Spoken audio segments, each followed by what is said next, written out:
Tuh orang tuh pengen masuk Robita Alawiyah tuh wah bayarnya ratusan juta. Dulu kan pernah kebongkar kan ya. Sekarang 4 juta aja tuh ya yang ketangkep tuh cuma 6 orang. Jadi kita bisa analisa di sini apa nih? Bahwa masyarakat Indonesia tuh udah pinter, bahwa masyarakat Indonesia tuh udah cerdas, dan bahwa masyarakat Indonesia tuh udah nggak tertarik lagi sama yang namanya Habib gitu ya. Jadi depresiasi dari ratusan juta ke 4 juta nih yang gue ini di sini ini mah otak gue sendiri itu. Jadi ya harga diri Habib cuma segitu, cuma dihargain 3.083.000. Habib ini masih dihargain sama masyarakat Indonesia. Itu orang tuh kalau ngomongin Habib tuh kayak ngomongin presiden zamannya Pak Harto gitu. Jadi sekali ngomong tuh kalau kagak bener didatengin, dipersekusi, ditonjokin, dipukulin, diinjak-injak, dikata-katain, diludahin, disiram air, diituin apa segala macam. Itu bangsa kita loh digituin.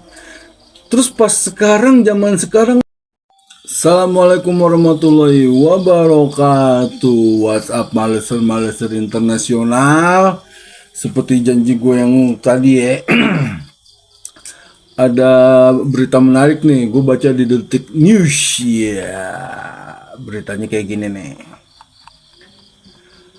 Robita Alawiyah apresiasi Polri tangkap pemalsu sertifikat keturunan Habib. Gue bacain dulu ya. Robita Alawiyah mengapresiasi langkah cepat Polri yang telah menindaklanjuti laporannya terkait adanya pembuatan situs dan sertifikat palsu. Seorang pria berinisial JMW 24 tahun ditangkap terkait kasus tersebut. Mewakili Ketua Umum Robita Alawiyah, Habib Taufik bin Abdullah Qadir Ashraf, dan Ketua Departemen Hukum dan Legal Robita Alawiyah, Ahmad Ramzi Ba'abud, berterima kasih kepada Subdit Cyber Ditreskrim Mus Polda Metro Jaya, Direktorat Siber Barreskrim Polri, dan Kepala Organisasi Nusantara Cooling System NCS Polri Irjen Asep Edi Suheri berserta tim. Atas nama organisasi, Robita Alawiyah apresiasi Polri yang telah merespon cepat permasalahan yang sedang kami hadapi. Hal ini disampaikan ketika tim OPS NCS melakukan kunjungan silaturahmi pemilu aman damai di kantor Robita Alawiyah di Tanjung Barat, Jakarta Selatan, kata Ahmad Ramzi dalam keterangan tertulis Selasa 5 Maret 2024. Menurutnya, perbuatan pelaku yang menirukan plagiarisme situs Robita Alawiyah untuk melakukan penipuan sudah sangat meresahkan organisasi dan masyarakat. Pasalnya, tersangka telah membuat nasab dan silsilah palsu keturunan Rasulullah. Ya, gue stop dulu ya di sini ya. Sebenarnya gini loh, dia itu kan pemalsu dari suatu kepalsuan. Sebenarnya ini Robita Alawiyah sendiri tuh harusnya tuh ditangkap sama polisi karena dia telah membuat nasab dan silsilah palsu keturunan Rasulullah, dan dia itu menipu umat ya, menipu umat. Ntar detailnya di belakang lah gue ceritain lah ya. Gue terusin lagi ya. Robita Alawiyah juga berharap sinergitas yang dibangun bersama Polri ini terus dapat terwujud untuk menjaga persatuan dan kesatuan bangsa. Biji. Kami berharap sinergitas Polri dan Robita Alawiyah terus dapat terwujud dalam menjaga keamanan kondisivitas negara karena pentingnya menjaga persatuan dan kesatuan bangsa. Padahal ini biang keroknya nih orang-orang dia juga nih yang bikin negara kita tuh berantem lu tuh, biang keroknya tuh dia juga orangnya. Gila, ini namanya tuh maling teriak maling nih. Sebelum diberitakan polisi menangkap pria berinisial JMW karena memasukkan situs web Robita Alawiyah lalu menjanjikan sertifikat daftar Habib atau keturunan Nabi Muhammad SAW, tersangka JMW meraup untung dari hasil kejahatannya sebesar 18,5 juta rupiah. Sesuai BAP, total keuntungan yang didapat tersangka kurang lebih 18.500.000 rupiah. JMW ditangkap lantaran membuat situs palsu Robita Alawiyah. Nah, dari gitu deh. Jadi nanti lu bisa baca di Detik beritanya tuh kayak gimana, lebih detail. Nah, jadi ini anak muda ini nih nipu orang nih sebesar 18,5 juta rupiah. Jadi yang ditipu itu ada 6 orang. Jadi 18,5 juta kalau dibagi 6 itu sekitar Rp3.083.000 lah. Jadi ya masih di bawah UMR orang Cikarang lah ya. Jadi kalau pegawai Cikarang tuh pengen jadi Habib ya harganya segitu sekarang 3.883.000 perak. Itu tuh orang tuh pengen masuk Robita Alawiyah tuh wah bayarnya ratusan juta. Dulu kan pernah kebongkar kan ya. Sekarang 4 juta aja tuh ya, yang ketangkep tuh cuma 6 orang. Jadi kita bisa analisa di sini apa nih? Bahwa masyarakat Indonesia tuh udah pinter, bahwa masyarakat Indonesia tuh udah cerdas, dan bahwa masyarakat Indonesia tuh udah nggak tertarik lagi sama yang namanya Habib gitu ya. Jadi depresiasi dari ratusan juta ke 4 juta nih yang gue ini di sini ini mah otak gue sendiri itu.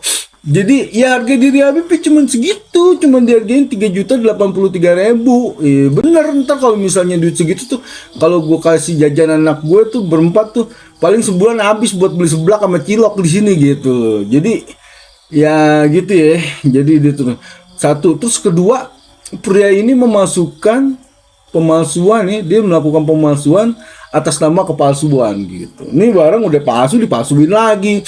Jadi ini barang KW nggak usah dipalsuin juga orang udah tahu ini barang kagak bener gitu loh. Ini kan keluar dia cucu Nabi apa segala macam gini terus di situ juga bilangnya menjaga persatuan lah apalah segala macam lah. Dia kan sering banget kan menghina bangsa kita apa segala macam gini gitu. Nah, waktu beberapa saat yang lalu tuh, waktu zamannya Habib ini masih dihargain sama masyarakat Indonesia, itu orang tuh kalau ngomongin Habib tuh kayak ngomongin presiden zamannya Pak Harto gitu. Jadi sekali ngomong tuh kalau kagak bener didatengin, dipersekusi, ditonjokin, dipukulin, diinjak-injak, dikata-katain, diludahin, disiram air, diituin apa segala macam. Itu bangsa kita loh digituin. Terus pas sekarang zaman sekarang nih anak kecil aja tuh udah tahu bahwa Habib itu tuh bukan cucunya Nabi ya, bahwa Habib itu ya cucunya Bani Yuya ya kalau kata mas gue tuh Pak Dokter Sugeng Sugiarto gitu ya, haplogrupnya tuh G. Nah terus banyak yang nanya wah kalau ternyata nih ada Habib itu haplogrupnya J. Ya ini kasusnya kayak gini gitu loh.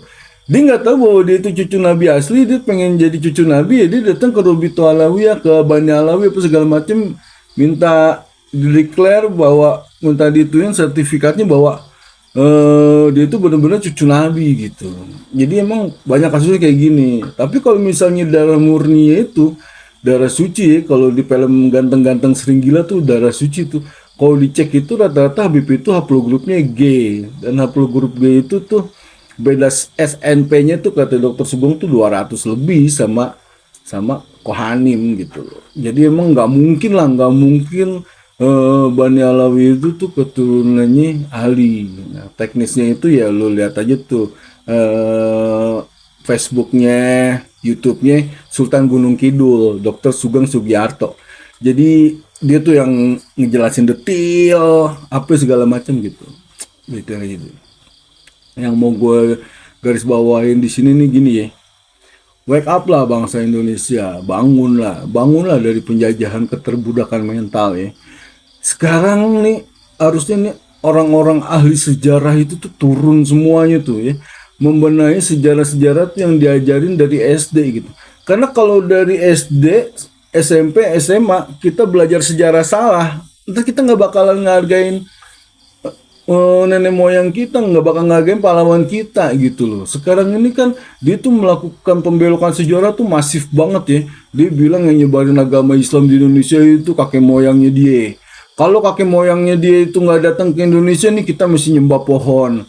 Terus apalah segala macam lah. Terus dia ngehina lah bentuk tubuh kita lah. Dibilang kita pesek lah, dibilang kita kayak celengan semar lah, dibilang kita inilah, dibilang kita itulah apa segala macam.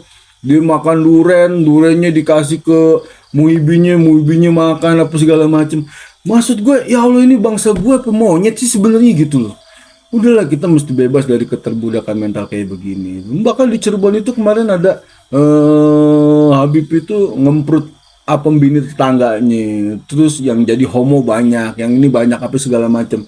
Banyaklah kejadian-kejadian tuh yang bikin nggak ngenakin di bangsa kita ini gitu loh.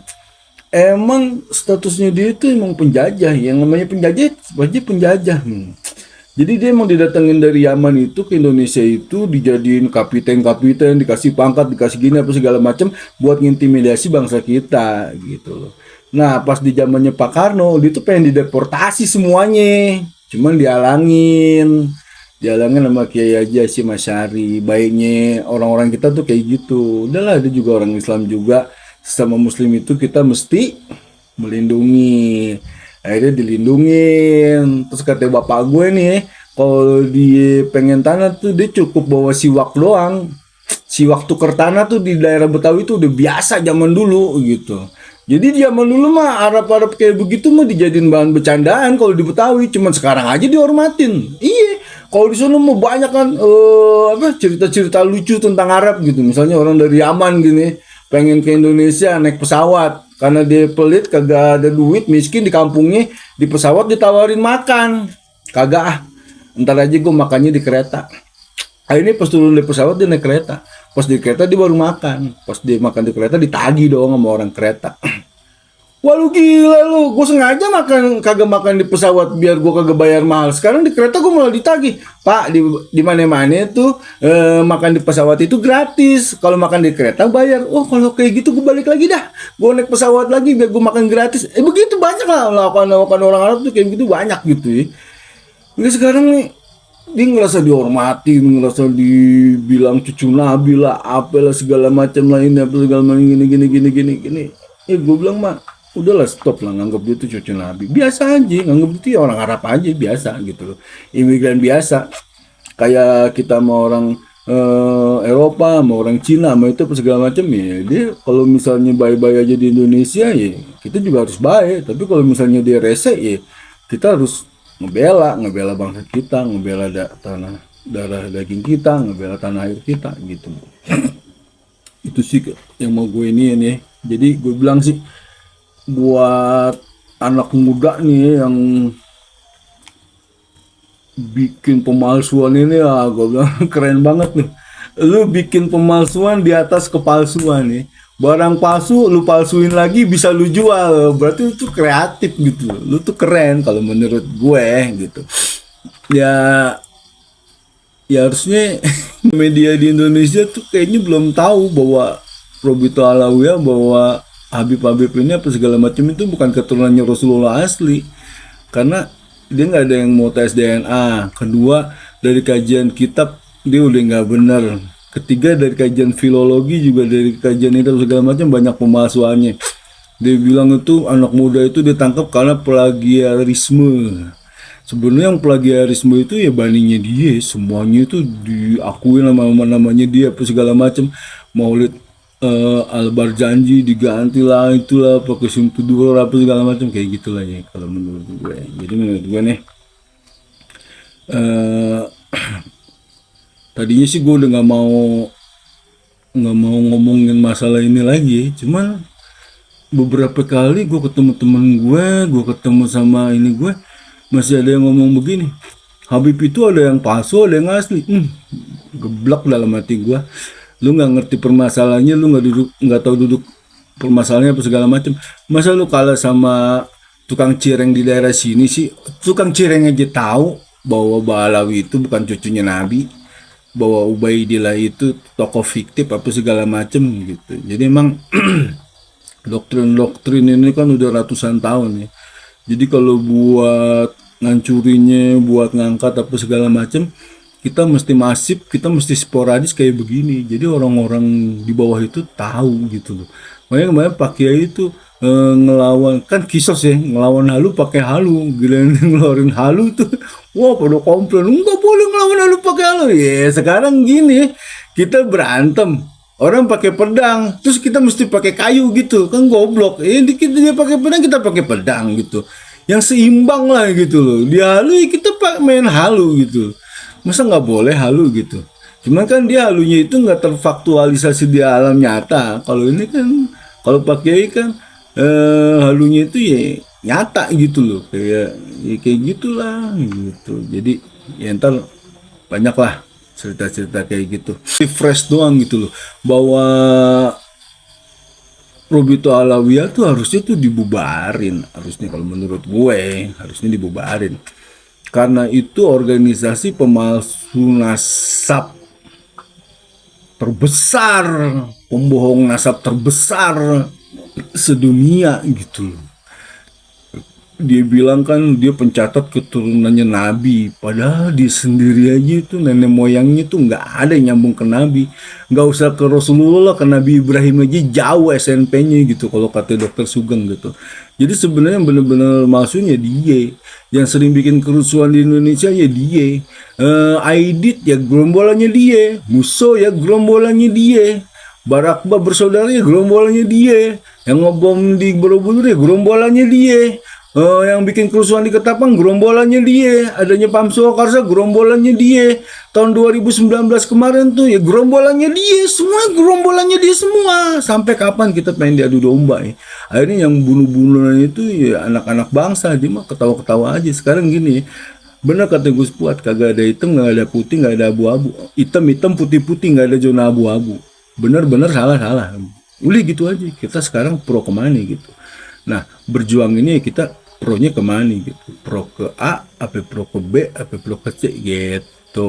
Jadi jangan sok bijaksana lah di sini lah. Jangan sosok ada kan kemarin tuh sosok wah ini gini harusnya kita silaturahmi, ini di sini mah nggak ada silaturahmi ya. Dia sekarang nih nggak ada silaturahmi. Sekarang ini nih kita di zona lagi ngebela diri nih. Ada rampok masuk ke rumah, ada maling masuk ke rumah. Terus kita, oh maling, kita ini aja, kita kasih kopi, kita kasih ini, kita ini. Besok lu maling lagi aja di rumah gue ya. Berarti kan kita yang punya rumahnya geblok, tolol, bego, dongo gitu loh.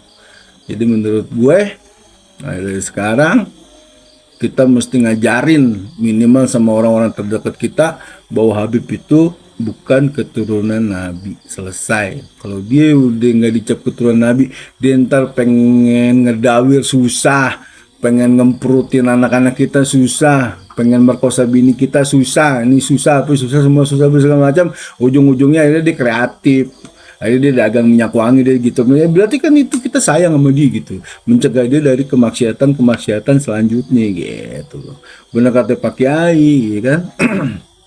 Tarekatku adalah cinta, syariatku memaafkan, ya. Mazhabku adalah kasih sayang. Ini kan bentuk kasih sayangnya Gus Puat sama Bani Alawi ya kayak begini. Cuma kalau dia nggak mau disayang apa segala macam ya udah, Allah aja ntar yang ngurusin gitu. Jadi kita ya, assalamualaikum warahmatullahi wabarakatuh.